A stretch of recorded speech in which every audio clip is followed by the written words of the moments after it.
I might as well hit record on this. Tune guitar. You said it's out of tune? Yeah. One was the studio, basically. One was like the office. Anyways, you want to look at this song? Yeah, so how do you want to It's a good question. do it? And then we can just, I guess, why not? Just go in order. We could listen to the whole track and kind of shout out things as we go. I don't know if you're trying to have a snappy piece of content, but I'm okay with this being like 10, 15 minutes or something if someone's actually like watching production videos online because they're trying to learn about mixing and things. Like that's not out of the ordinary at all for a mix down to be That's cool with like me. 15 minutes. Yeah. Maybe we do like 2 versions or something. Yeah, and then we could do a 2-minute version for Instagram or whatever. Just the most interesting things. Yeah. Sounds good. All right. Cool. Welcome to my humble but Welcome to a little room in Nashville, Yeah. Tennessee. We recorded drums in this room I'm sitting. My name's Alan. I'm here with Delaney of the Candid. Yeah, former roommates. I guess I co-produced this song. A lot of the other ones on the record I mostly mixed and recorded drums for, but it was a good time finishing the album. Lockdown, quarantine, beginning of this year. Took a while. Yeah, but it was. If there's ever a time to finish a record in your bedrooms, it's then. Yeah. You know, it made for a good commute to the studio. It's like, where are the places you can go? Oh, your house? Like, all right, that's the studio too. Yeah. But I mean, I think the first time I showed you this song was, I don't know, 2 years ago. It was like a long time ago. Something like that. Because I remember actually I found like a text that I sent to Jason Antwi about like tracking bass on it, which also happened like a year and a half ago. Like it was a long time ago. And I was like, oh my gosh, this song has been stewing for a minute. Yeah. But yeah, I mean, I think like with most songs, I started with an acoustic guitar and just kind of chunking along on that E chord. And I think like everyone kind of has like something they play when they pick up a guitar, like in a store or something like that. And for me, like I'll play some different riffs and stuff, but like the last thing I do is always just like an open E chord with my ear like right to the sound hole. And I'm just like, this is the most magical sound in the world. And so like the E chord has a soft spot in my heart. But yeah, I mean, like it had like a little bit of a softer chorus, I think, originally, where I kind of slid up to the high note. And then I remember when I was in the early stages, like working on this, you were like, what if we like triple these electric guitars in the chorus? And I was like, yes, this is awesome, but that vocal no longer works. Like Yeah, it's got to also be powerful. That's kind of because you showed me probably this I'll remember and maybe 1 or 2 songs on the project before you really had like a live band together in Nashville. Oh yeah. So I guess let's just play it from the top, or Yeah, I can't solo. I gotta solo safe. There we go. What button? That's production tip number 1 of this. Hold down Control and hit solo in Logic, and then Boom. Every time you solo another track. So anyways, we got chunking electric, and then guitar chunks stacked here, coming in at the top of the chorus. That's interesting. There are a lot of those going. Oh yeah, it's a lot of guitars. I feel like these weren't in the actual mix down. No one could have scripted this after the first time. Okay, maybe they were. Who knows? It's like once it's mastered and done, you're like, who remembers the stems anymore? Oh, got some. That's. Do you hearing that? What? I think I just had an audio loading error thing. I'm just waiting for a system overload to hit us, Yeah. like it did when we were recording it. Hopefully this new MacBook will be good on that. I think we may have lost. Did you lose my audio for a second there? No, I'm good. That's weird. All right, maybe it's just the monitoring on my system. Let's just listen from the top and kind of shout out things. Just to give context. We Yeah. might have to chop this video up a bit. Oh, that was fun. Yeah, let's go back to the talk and definitely talk about those keys in the intro. Yeah, I mean, we had a bunch of synths and stuff early on, and then decided they all were just kind of wimpy. Like, it comes with a strong electric guitar, and it just didn't match. So this was like late in the game, like after we had pretty much after It's we the had mixed last the thing song. we did. Like we had already mixed the song, and we're just like, man, that intro just isn't quite there.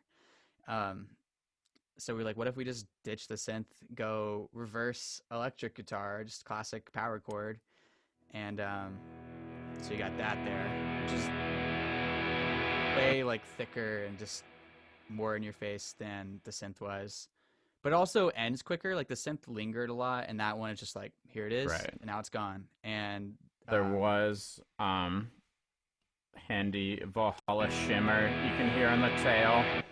Is this really crazy reverb effect that Yep. also like pitch shifts the reverb? Is designed after like the U2 Brian Eno thing. So it's probably pitch shifting the reverb like up an octave on the tail. it's that really shimmery sound at the end. Yeah. But I remember like we talked about, well, the first verse comes in and says the front door closes front door opens, car door, what is it? Front door closes, car door opens. That's the words. The front door closes, car door opens, and we were like, well, we should just slam a door, and that can be the first sound kick hit. Yeah. on top of the kick drum. And so that's like our door closing, and we said, well, we Right can't there. really like get the sound of opening a door, but we can do car keys. So that's the jangling happening in the beginning. Is Mason. So I think I actually like posted once where I said like, yeah, I played keys, but Mason really played the keys. He played the actual keys. Yeah. This is, if I solo, it's literally him just dangling car keys into the mic.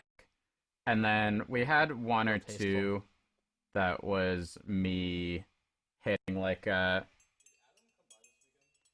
That's fun. Little There's a little bit of talking in there a chatter in the little bit. background, which is kind of nice. And then there was one or two tracks that were mixed in there. I think we're just like jangling on like a wine bottle or a glass cup, something like that. Yeah, I think it was a wine bottle. So just kind of mixed in with the keys, but I was pretty proud of that finishing thing. Yeah, it's nice. Cool. And then that goes to the chunking guitars you were talking about. Did that piano make the final mix, or did that just get unmuted now? I feel like we might have muted that out. I don't know. Yeah, we cut that one out. Yep. Drops in a little bit more. Got the bass coming in, the drums, the snare I coming think in. these synths may have got cut too. I don't know.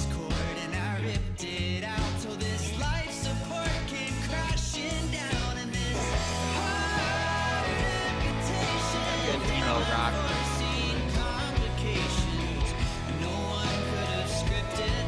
I'm really big on like hitting stuff on the two. There's a lot of that, like emphasis, and the drum patterns and the bass kind of hitting you hard on the two. So something, maybe we can pause it right here. Yeah, Something cool so- that like Jason did was that he's just like Jason Antwi is just like a bass wizard from birth, and he did this cool thing where like he pretty much did this in like 2 takes, I think, and he's up on like kind of mid-range octave hitting the E at the top of the chorus, Mhm. and then like by the 3 he like slides it down a whole octave, and that's when like The third like- beat or the third? Yeah, the third beat. I think it's the third. Back at the top of the chorus, though. Oh yeah, sorry. Right here. I guess it's the 2 if you're counting in 4. So yeah, I guess it's the 2. So yeah, everything kind of like drops out on the 2. So there's the big guitar hit on 1, but then like I feel like the drums and bass really like pull it down to the ground and make it like this more powerful thing when he drops that octave down. Yeah. And then of course like at the end of the chorus you have the kind of circusy da da da da da. Right. That's all the hits. Very like circus big top kind of vibe. Amputation.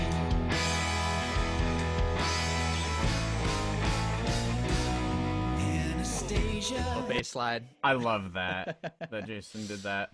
I don't know how much people care about the plugins I'm running on things, but it looks like I got a bunch of these Kush Audio plugins probably all over this session. This is another Compression and overdrive. fake tape machines. Look, the reels move. Clearly, it's a real tape machine. Black Rooster Audio. I don't know, just warms things up. This is like it's only running in 50%. That's like the first nice compressor I ever bought. If you're in the market for a moderately priced third-party compressor, this Klanghelm thing, it's like a Fairchild emulation. If anyone cares or know what that is, probably like 1/3 of the viewers or 1/8 of the, I don't know. Some people. I don't know. Nashville might be like 80%. This Fab Filter thing is sick. They make the best shit. Best stuff. Censor that, please. We'll let it slide. I actually got Pro Q3 since I've done these mixes, but these were all back in the Pro Q2 days.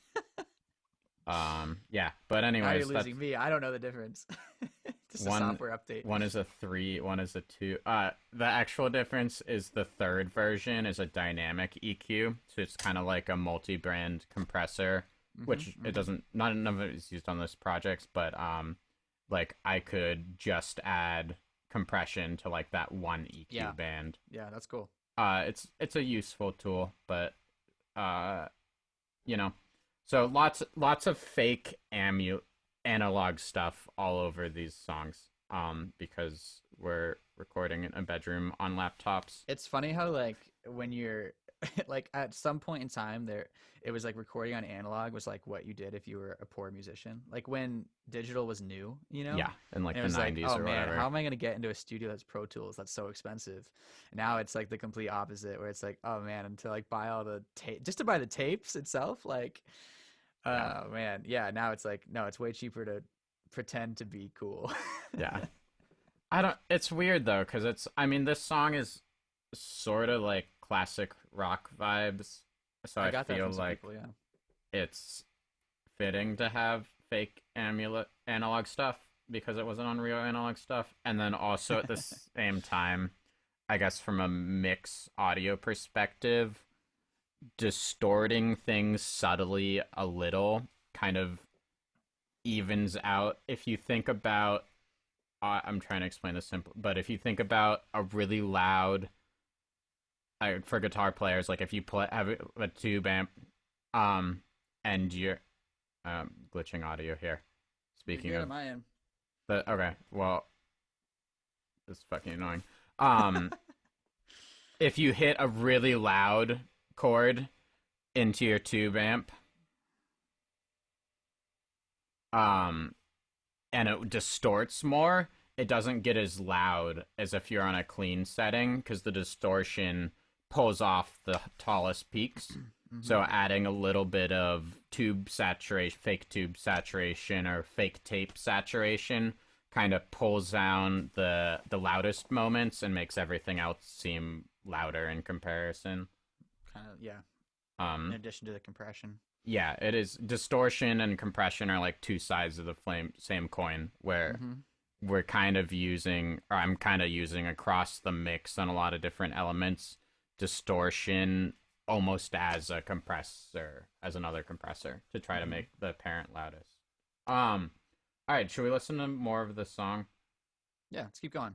Um, I know we've got, beginning of this verse is kind of the same as the second half of the first verse in terms of instrumentation. there's the little harmonics. Those are cool. Yeah, that's true. Amputation. Some guitar harmonics. I think we actually sampled them and tuned them. Anesthesia. Yeah, that Like was sampled ourselves. That was real. That was the 12th fret harmonic, and then here, these couple ones, these four, are sampled from that first one. yeah. We did that at your old house. That was one of the Yeah. first things. The that most I important did. thing is getting a harmonic. One shot. Which is in Logic, you can do track convert region to new sampler track. Anyone using Logic, that's how you do that, and then you basically get like a playable instrument here. Yeah, it's super easy. You may have to do one other thing in here. This is kind of a separate. Oh, I don't know how to use this. They updated their Always their changing interface there, stuff. but I guess the sound carried over. Yeah. So And then fake. I know we got into so yeah, that one kind of just chunks along, and then I know the second half of that one we bring in that fuzz guitar, which gives more of a little riff into it. Right here.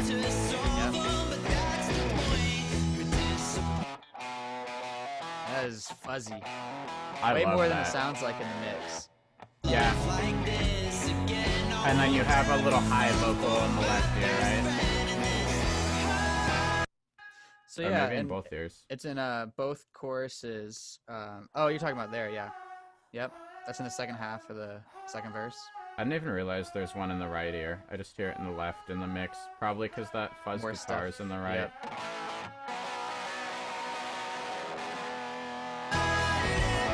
Yep. And then we also like in the chorus, we kind of cool to go over. It's like the BGVs. Oh yeah. There's that key going, which is like really subtle, just like one note at a time. I'm clearly not a pianist, but I do like to It drop in sounds some cool in the textures. mix. So I bounced those all down to one file, probably because Yeah. my processor was crashing at the time. But it is a stereo track. Yeah. So Nick. what, you got 4 of you going there? It looks like.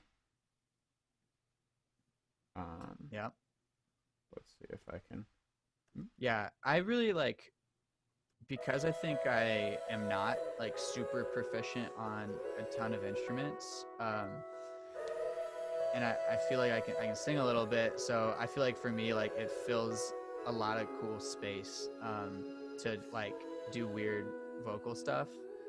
Yeah. Like a lot of reverb. It's not anything crazy. It's like a lot of reverb, and we kind of thinned them out, like took a lot of the mids and Yeah. lows out.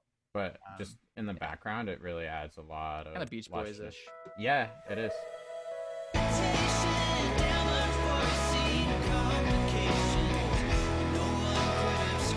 Those only in the second chorus? Or do you have those in the first too? Those are in all the courses. And Well, then you all have, the big courses. Amputation, damn harmony. unforeseen complications. No one could have scripted. I'm honestly not convinced this double was even turned on. That's like one of the I think things. it was. It could. It's been a while since I've opened these session files. It's very possible. I just like updated Melodyne or something. Yeah, exactly. Yeah, I mean, that's a good thing to Um, talk about too. I guess is that we did like spot check the vocals. I think the choruses are pretty well, I don't know. Maybe you could tell. I guess maybe not. I know we spot checked like the verses. If we tuned the lead vocals, that was printed. Yeah, I think what we did is we spot checked like the verses. And I know I sang the chorus like a bajillion times on my own. Mm-hmm. So I think most of that was pretty natural, but we definitely like, We've did a little tuned dragging. some notes. I don't know. Yeah, I guess it's if you're comfortable talking about it, you can always edit this part. No, But it's fine. I am you have not a good perfect singer. pitch. Yeah, I think across the album, and I mean, you tuned some of it. I tuned a few things with you. Was kind of generally leaving most of it as is, and then if there was a note that bugged, usually they bugged you more than they bugged me. Would be just touching that one or two notes that seemed off while leaving most of the performance I think natural. like most of the workflow is like if something is out of tune to a point where it bothers me, then I would just retrack it. But if there was something that was like I just really liked the like feel of that take, and I was like, man, something was like special in that one. I don't want to delete it, or then I would just that's when I would be like, all right, Nudge that the can go note. up 20 cents or whatever it is. Yeah. I feel okay about it. I feel like, yeah, I mean, I'm not a perfect singer. Everyone, but And yeah. we didn't hard tune it or anything. And John Mayer uses auto-tune on all of his albums. yeah. I guess if he talks about that, it's not really. I don't know. Go to a Candid does. show. I feel like you guys kill it live. Like it's not like no tuning live, and it sounds great to me. That's true. So No tuning live. Summer 2021. All you folks, once Sir. you're vaccinated up, get some live. If you're not vaccinated, Please don't go. come to our show. Yeah. Honor system. Anything else in the choruses that you think is I mean, all right, so we got these guitars. I don't know which actually got. It's got to be these. So those continue in the second verse. The tripled guitar. I feel like, I think we're good in the chorus. I mean, I want to talk about the drums some. Yeah. But I think maybe going to the bridge is a good spot to do that. Okay. So yeah, 3 electrics, all basically playing the same thing.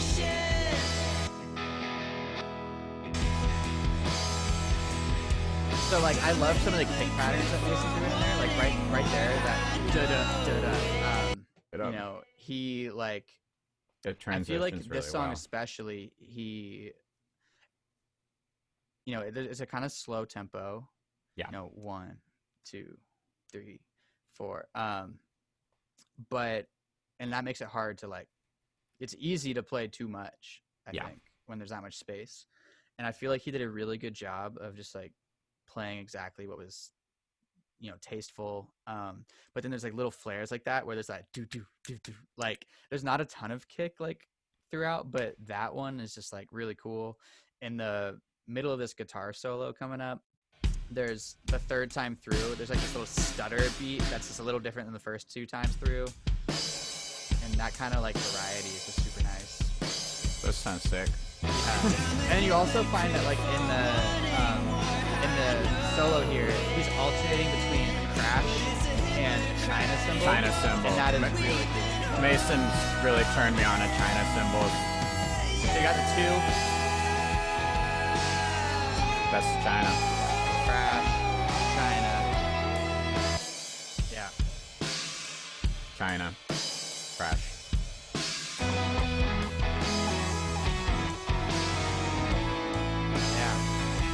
Maybe ISO the guitars too. All right. The solo guitars. Yeah, Those or are maybe cool. You we can played just it play in it. octaves, right?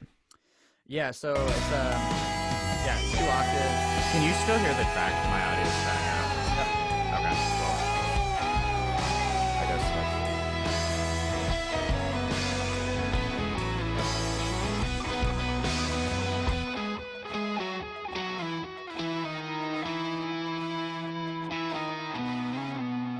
So I feel like there's, I don't know, the vibes in this, like I feel like when I go for guitar solos, I have a weird taste in like guitar tones. Like I don't know that it's Big like, Muff on that, or is that there's a Big Muff on one both of them? actually. No, both. Okay. Of them. Yeah, so it's fuzzed out, but it's like not. It's kind of like mid heavy. I feel like it's pretty warm. There's not like it's not like that zippery like sound. But I like. I feel like I compare that sound, like those guitar sounds, it almost sounds like Sum 41 or like one of those kind of, I guess, like mid 2000s like punk bands. And I feel like that's kind of like a fun juxtaposition against like the more like almost like folk rock kind of vibes. Yeah, it breaks out. I mean, I heard Phil or one of our other friends was like, "Oh, this is almost like country vibe. Like it's not really country vibes, but maybe like compared to other songs in your catalog or something."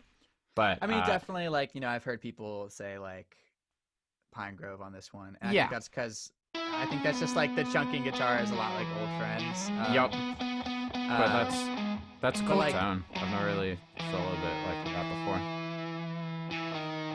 But yeah, that's why I wanted to push some of the guitars like heavier so that it wasn't even just like the chordal guitar, like it's really that feedback is sick. Yeah. Did you take that from a different take at the end? Yep. To tune the feedback? So I didn't tune it, but what I did is I did like 30 guitar solo takes probably, and the thing was like I think I had it after like 3. Like I was like, that one was great, that's good. But then there was like one take where I was like, oh, the feedback is way cooler for some reason. Like I'd do the solo and I was right next to my amp, so I just, you know, like purposely like got the feedback going. But it was there was like one time where it just hit this certain note and I was like, man, I'm gonna try to replicate that but a little bit differently. And then I figured, I was like, I could just splice the feedback takes together and get all the notes that I want to get. And I was just by like palm muting certain strings when I was doing it. Interesting. So here I have like all of them open, I think. And then I kind of like palm muted to like get just those, and then a different combination. It sounds like almost like one note at the end. Like Robert Fripp thing or like. And you know, I was talking to someone the other day and I was like, I think that like sometimes not knowing what to do is like a huge advantage, where you're just like, I don't know how you're supposed to get cool sounding feedback, so I'm just gonna like do it the way I would work it together like a math problem. I don't know. Yeah, I mean that's everything. That's like the beauty of indie music to me, is people figuring out how to do things rather than like going to school where they teach you, hey, this is how you record that, where it's like you work it out and sometimes you end up with something that's tonally cool or production cool just because it's like not knowing what to, but like then figuring out something that could be more creative than if someone just told you what to do. Totally. Yeah. So I mean, that's cool. And then it's funny you said like not cursing, because there's coming up here. Well, one, I originally had like in the demo, like I'd like programmed some MIDI drums and before Mason played over and totally improved it. I just had like a 4 on the floor, you know, out of the solo. And Mason was like, no, man, the song, like it's hard amputation. Like that's got to be a heartbeat. So, you know, way better.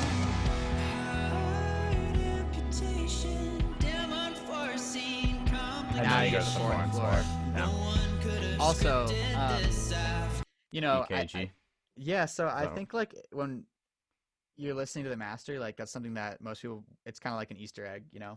And if anyone's looking at the screen right now, I mean, I was like 4 a.m. or something like that, and I was like, I like sat up and was like, I gotta get an EKG sample in this song.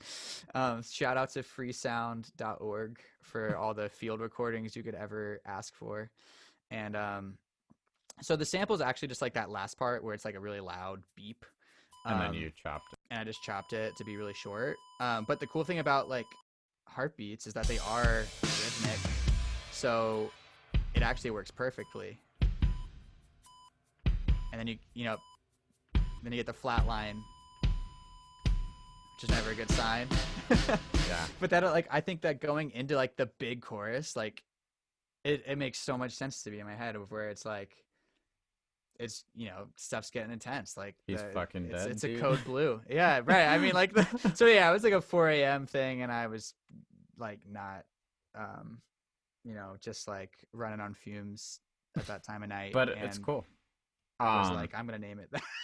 One other slight thing that is super detail here, right? But drums wide open, and then you can see I actually cut out high frequencies going into the bridge here because I guess it made it sound more like a heartbeat to me, or that's without that.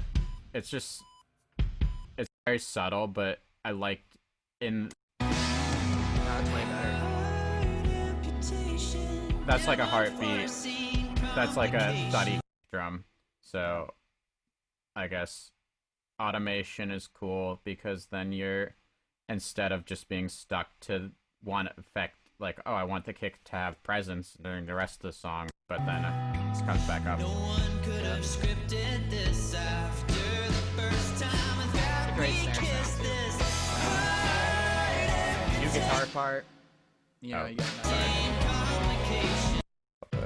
This after the first time that we kissed this Another fuzz.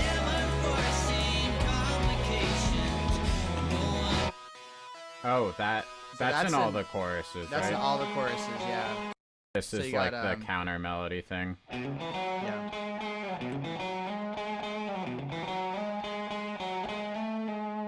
That's fun. I think you're running. I always find it really funny. Digital pedals. Fake. Yeah. So that's what he recorded, was clean on his amp, and then you did that. I didn't. That's like another so- like indie thing where I Yeah, I it would works, never though. think to add the pedal after the guitar amp. In my head, that seems backwards because you can't route it in real life. But I think the tone is really cool in the song, and it sounds great in the mix. Yeah, I again, like when there's this many guitars, I think you get away with that. Like I don't know if it would be good as like the primary guitar sound, but it's It like doesn't have to be. yeah, it is weird. Like I think running it after the amp sometimes gives it this weird. It's funny it says fuzz chorus guitar. It's like chorus of the song. There's no like chorus effect, but it's like, and it's actually not even fuzz, right? It's like a vintage drive. Yeah, it's probably modeled after like a tube screener. But the cool thing about it, I think it does almost add like a weird flangey, chorusy sound coming after the amp and after like the natural amp reverb. Right, because you're distorting the spring reverb too. Yeah, exactly. So it does kind of get this chorusy flanger effect, and that was cool. It's tricky like live, like you have to choose one of those secondary guitar parts to play because there's already the like ba-dum, ba-dum, ba-dum, ba-dum, that The one keys happening. part. Oh, it's a keys and it's a lead guitar, kind of Yeah, playing so the same thing, there's right? two guitars. There's a chorus guitar and there's a chorus plus fuzz guitar. That's the fuzz. There's just the chorus. Same thing, just one on each ear, right? Yeah, And then where you have the Rhodes that's pianos. like some semi-sonic vibes right there. Yeah. Is this playing the same thing too? No, it's like just a descending. Oh, okay. Classic. This is probably. Is it the default Logic piano sound, or you tweak it a is. little? Nope. I might have Shout added out. like some verb. It doesn't look like it. Like I think like I probably just like the it's like the stock bus verbs or whatever. Yeah, but they're turned off. That's yeah. dry. Yeah, like so. I mean, maybe you probably twist the knobs a little potentially, but no, I mean like the thing is like stock electric piano sound in Logic is really limitations. Well, yeah, yes, but also like I just waste all my time when I'm like, this is the sound I need. And like there's certain times where you're like closer to being done, where it's like, oh, this isn't quite right, and I need to like dive into the settings and or if it's like an analog thing, like dive into like the right knob turning and stuff like that. But like for the most part, like I don't know. I think in 2020 it's probably pretty normal, but you know, there was no like demo. There was no demo and then the record. There was like the demo evolving over 2 years to become the record. Yeah. Like there was never a separate session file for it, and I think this was like one that was just early on. I was like, I need something moving here, and it was probably before I did the guitar part, and then later on I was like, actually, it sounds cool together. Let's just leave it. Right. And then even through the mix, it's funny because most, like when I'm going through your songs, okay, I added a little bit of stuff. Like, what is this? A fake, little bit of fake tube. Yeah. Just kind of brings it a little more forward, but like cut a little low mids. But like, Classic. it's literally the stock sound. Like it's so funny how sometimes things just work. Yeah. Oh, totally. I'm trying to think what else in the song. Like the last chorus is, you know, similar to the first two, but a little bit more like it might like the first note is a little bit like my voice kind of scratched a little bit more because I was kind of like yelling. Oh, I love more. that. And it was kind of like, Should I? it just gets more emotional, you know. Did this after the first time I thought we kissed this hard amputation. Little vocal fry there. Yeah, it's great. And then one of the most brilliant things I think on this song, Get Morrow, who, like, is one of my best friends since 6th grade, and lived up here for a little while in Nashville with me. And when I finished the song, like I had it and it just boom, power chord right here. That was it. And he was like, "Oh no, man, you gotta like keep something going past that." And he was like, "What if you just have that little high jangly guitar part just fade out?"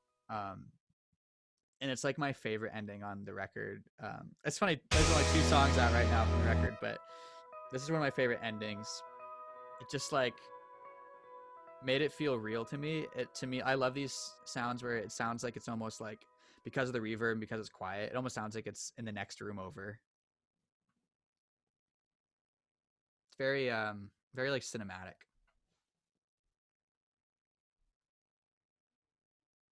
You lose your vocal. You know what? There There it you go. is. It's literally because I'm routing my audio through the Logic's this last track down here, wherever it is. Stereo out. Yeah, well, this is me running through Logic. The automation brought it all down. Yeah. Let's cut that out of the video. Should we talk about the end again real quick? Oh, I think you got that. Okay, cool.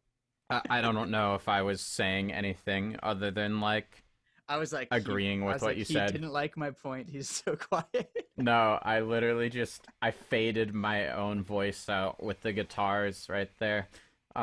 Tasteful. I like Yeah. it. Nothing more to say after that.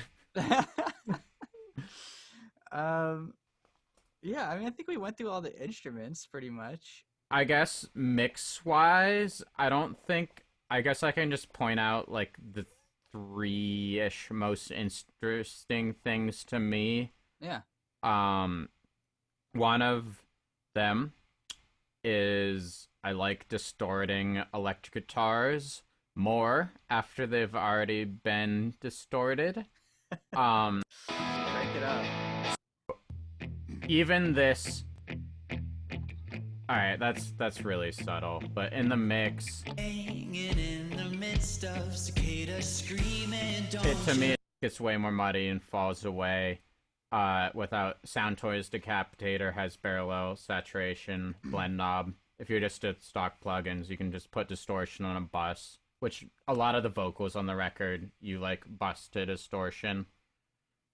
Same with these different plugin, same idea. It's just Also I feel like this record was like, it's interesting because it was like me learning Logic. Right. And like some of the early stuff is so funny. And it's funny that there's not like a really great record of it because I just kept updating the same session file. So I can't like go back to an old session file and be like, look how bad it was. But I feel like a lot of the stuff that we did together was super helpful. Yeah, I think like there's like one, I don't know, ever watched song. There's like a song that maybe might have this one where we did a bunch of parallel stuff, and the next day I was like, I have to do this on every song. Oh, was it like I guess the guitar, it might be printed down, but parallel compression too. Yeah. So yeah, blend knob. I mean, it's most of the way up, but Because I think like when I started out, like I just was like, oh, the only way you can use a plugin is you drop it onto the effects strip in the mixer channel, and then I was like, oh, you can create entire, I mean, like I think I understood buses on like a physical and an analog board, but there it is. sometimes like Logic's pretty visual, but buses maybe not so much. Didn't wanna die out slowly. That's everywhere So I too. took this. Maybe not that. Usually I don't use that one. A lot of them you did. Maybe it is that. Maybe they just updated the UI. the UI interface. But yeah, most of your vocal chains, when I was getting the session, you would cut out all the lows and then run to a distortion box on a bus, which is kind of pretty similar to what I was doing within like those Sound Toys and Softtube plugin, where I was like moving the blend knob down. Mm-hmm. If you just have stock Logic stuff, put it on a send and then distort it. And yeah, I did that on like I don't know, 70% of the lead vocals, like just a little distortion. Some of them it's obvious, and some of it, like the next song, back it up, it's pretty obvious. But if I pull it out in the mix, it'll probably pretty. Don't you miss her? But that's the point. My disappointment. I I don't know how high the resolution is going to be on YouTube or whatever, but for me, that just, it's subtle. It's a lot of subtle things. Like, you can see I'm running, like, that's, I guess, worth a lot of stock compressors on this, I guess. But I tend to chain together multiple compressors. A lot of compressors. Yeah, but each of them's just doing a little bit. Yep. Hey, you get a smoother sound. Well, that one's doing a decent amount, but then mix knob, blend off.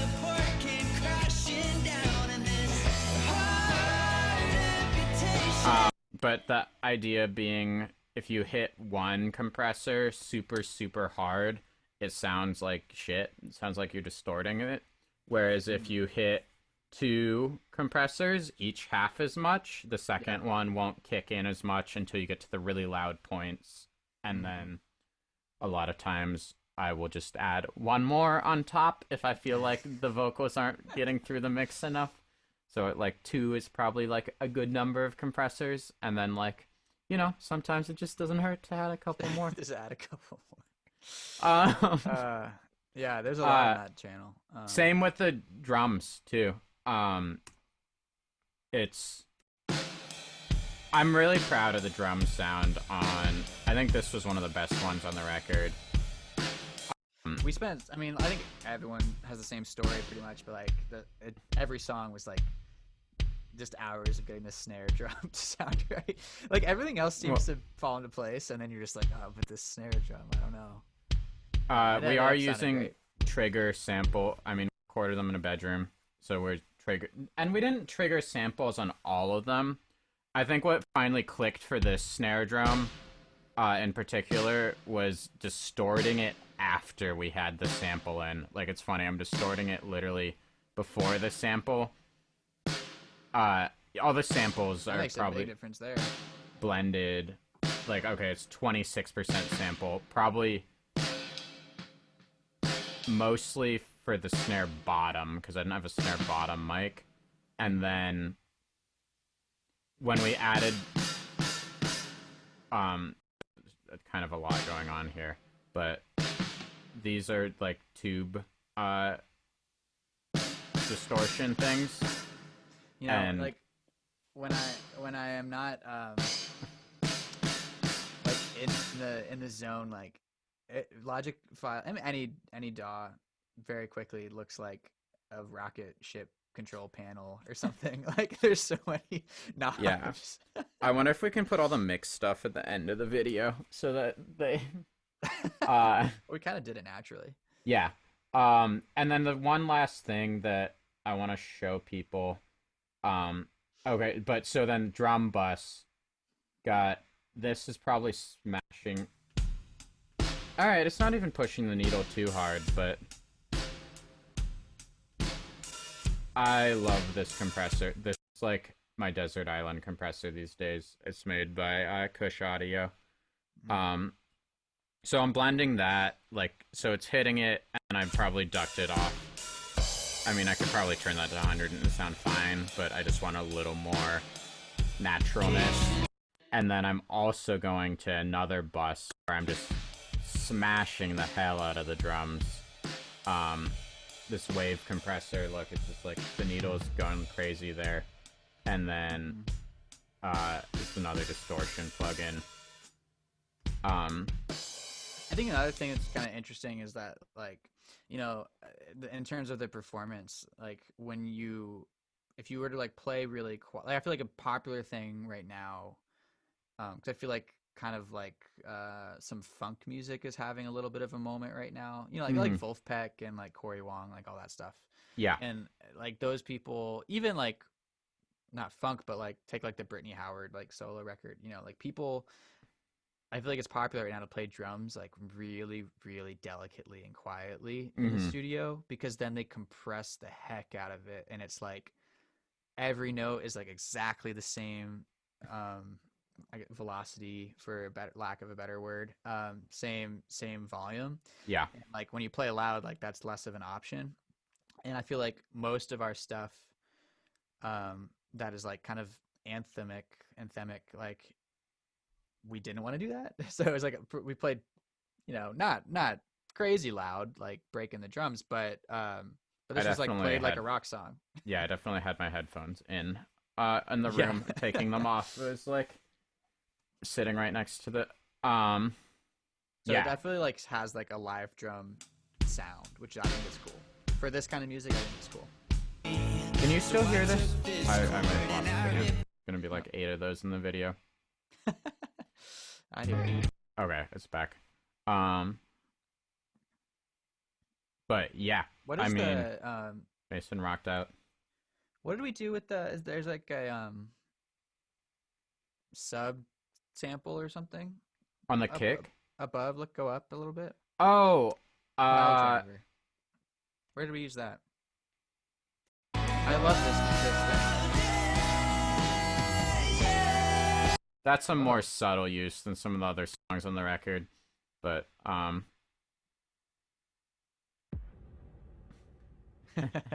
It sounds so like Pacific Rim, like in isolation. But like when you put it with a kick,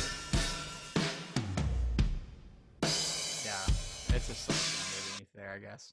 But you probably use the same sample on like Back It Up or something. It's that same. It's really like there's the Pile Drivers one. That's but like whichever emulator that is, Drum Machine has a lot of cool stuff. That's like all of it is kind of wacky and like maybe a little cheesy on its own, but it's like that one in particular. I remember having a lot of cool stuff for just like texture and layering. Yeah. Like if you can find like the closest instrument to the digital sound on there and layer it with it, I think it sounds cool. Like there's some cool like, you know, like roto tom type stuff that like would be really cool underneath a real tom. Right on. And then I feel like on this particular song, I gave our mastering engineer a pretty easy job because I was compressing the bus so much already. And I remember when we first sent the project to mastering, This I was was the like, best one. well, yeah, this one did sound pretty much done. I doubt he did a whole lot on, but some of the other, like the mastering engineer job is to level out all the different songs on the project Whereas this particular one, I was like, yeah, this mix rocks. Try to make all the other songs sound like it. But also, so other than, I remember I sent him with everything bypassed. I sent him with just when you're mastering or even sending out demos or mixing, you're going to want to put a limiter at the end just to clip any of the loudest peaks so they don't distort digitally. And I guess this is kind of cool if for those 2% of you who are very nerdy, just to see if I can get these all lined up in the order that they're happening to show you everything I'm doing and turn it on one at a time. Because honestly, I think master bus processing makes more of a difference than like almost anything else. Even if you're just in your bedroom with your DAW, just finding a good preset on like one compressor and putting a limiter on, even if you're just starting out recording your own music, just makes such a big difference in terms of sounding like professional and polished versus sounding like a less so. It plays back better. Alright, so this was probably bypassed when we set the mastering. So that was just the limiter, but let's go one at a time and start with these all off and show you what they're doing. Interesting. That's funny. So that's the first one. This was probably the only song on the project I used this as this is a distressor emulation. But that's the secret sauce. That's the most important thing, is the first compressor on the master bus. It's taking down all the big peaks of the drums. It's making everything more even and punchy. Pretty slow attack, so the drum hits still get through.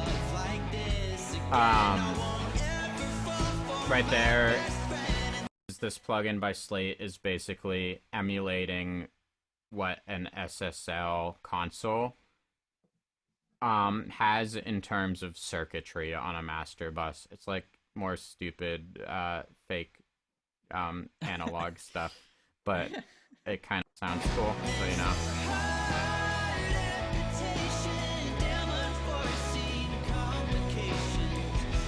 To be honest, to me, it just makes it sound louder, which is great, because it's a rock song. You want it to sound loud. Yes. Next, I got another compressor going. Again, it kind of just makes it sound louder, but what it's really doing is taking down the loudest moments, making those quieter, so everything else sounds louder.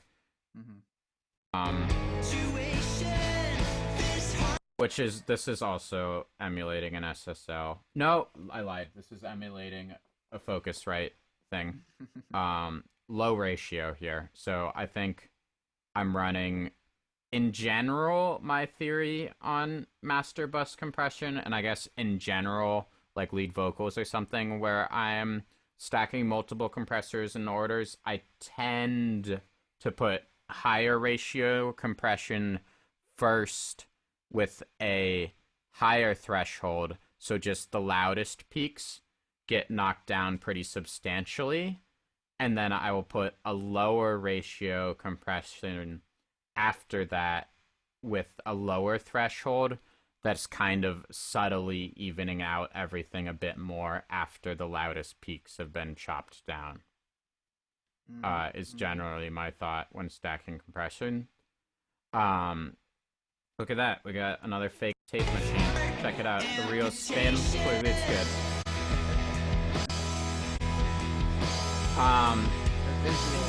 The battle. Yup. Look, it has screws. It has fake screws in it, guys. That's good. Though, in actuality, to me, tape on the master kind of helps with the kick. It does, like, sort of two things, which I find good for vintage leading material.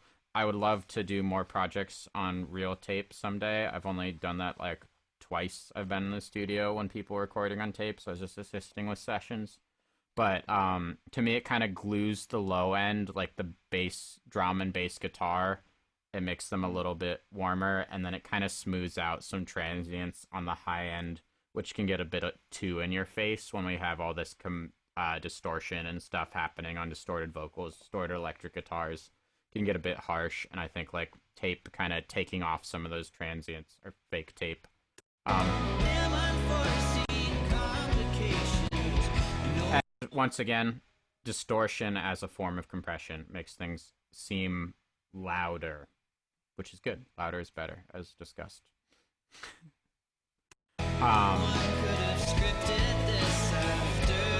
High-end boost. This is another Kush audio plugin. It's designed literally just as an equalizer, specifically designed for boosting highs on things. It just has good settings for turning up the highs on things. That's all it does. Vocals sound kind of underwater without it, probably. I think a rougher mix of this song didn't have this on it, and the whole thing sounded too dark. And I remember at the time, you're like, everything sounds kind of dark, and I'm like, the mastering engineer will fix it. And then, No, we will fix it. yeah, well, I mean, that was before we retracked drums and stuff. But I kind of took that note, and I'm like, all right, I'm gonna fix it. And that's sort of my mix theory these days. I mean, because I've also mastered a few records for people at this point, is I'll send the mastering engineer a version with none of this on it so that he can do something if he wants. But then I'm trying to get the record to sound as close as I picture it sounding in my head. Like, I'm trying to... Yeah, I mean, like, ideally, you want the master engineer to have to do as little as possible. I think, like, if I can't remember who it was. I was just reading about someone who like attends all their mastering sessions and brings the session file. Who is that? I was talking the guy from Disclosure, the electronic group does that. Yeah. That might be I was talking about I've been watching a lot of live streams with Guy, the producer in Disclosure, and he was like, I go to my mastering sessions. If he starts to move any knob too much, I crack open my laptop and I'm like, let me fix that in the mix, which is cool. That's like a neat workflow, but not everyone can really do that. So, especially in COVID times. So, anyways, boosting highs, and then I think this is distorting the whole song. Just a little.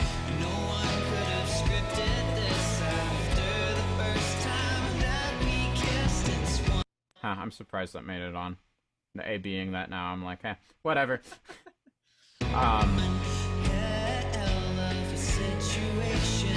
That could have been, but I think we were referencing like some Noah Gunderson songs for this that sounded pretty crispy to me. And probably when I put that on, I was like, that sounds closer to the thing I was trying to copy. And then like we were referencing Dull by Microwave. Oh yeah. Also one. very crunchy. Killer song. So cool. Yeah. And then another boost in the high frequencies here, and then a limiter, which I bypassed when we sent to mastering. Yeah. So that's the chain. I don't know. Maybe put that at the very end of the video, and like 4 people might be like, oh, that's so interesting. The cool thing about these plugins, actually, all of these that I'm using on the masters, the Slate stuff, I held out for a really long time on getting it, but it's subscription based. It's not like, I think you pay $15 a month, and then you can use all their stuff with all their fake screws and spinning tape wheels and different analog compressors and fake tubes and all that, which is like, in theory, thousands of dollars worth of stuff for $15 a month. And then this Kush audio stuff might be like $10 a month, which they're both great. These are more Desert Island for me. I love this plugin company. But anyways, I mean the stock Logic stuff's killer too. Like you can make dope things with you kind of even just clicking around, tons of stock compressors and stuff even on the final mix. Yeah, so that's the Amputation. Feel free. I'm sure Delaney will also reply to messages, but if anyone has any specific mix questions about this or any other songs on the record, literally DM me. DM me on Instagram. I'm happy to chat about it. I'm sure if you DM Delaney, he would love to chat about arranging and things, I'll but give it to maybe you not. in layman's terms. Yeah, I don't know. Maybe. I'm sure there. Yeah, this was fun. Yeah, man. There you have it. That's Amputation. Bunch of instruments, bunch of plugins, one room, Yeah. one song. Yeah, no, that's cool. Thanks for having me. Thanks for having me Of course. do stuff on the project. And Let's talk I guess about the next one soon. yeah, let's, and I'll send you, I guess, do you want to go through and edit some of this video, or do you want me to just send you everything?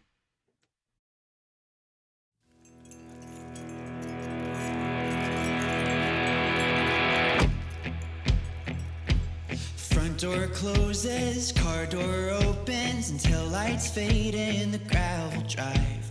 Her words are hanging in the midst of cicadas screaming, don't you miss her?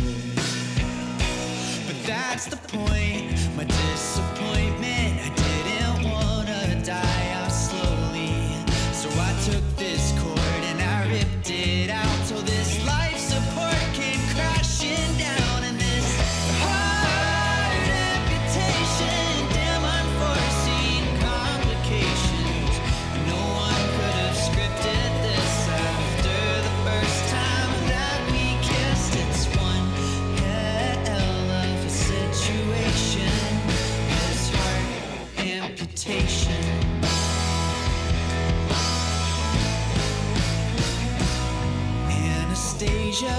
Anesthesia makes me feel just about the same. She numbs the pain, masks the problem. She tries to bear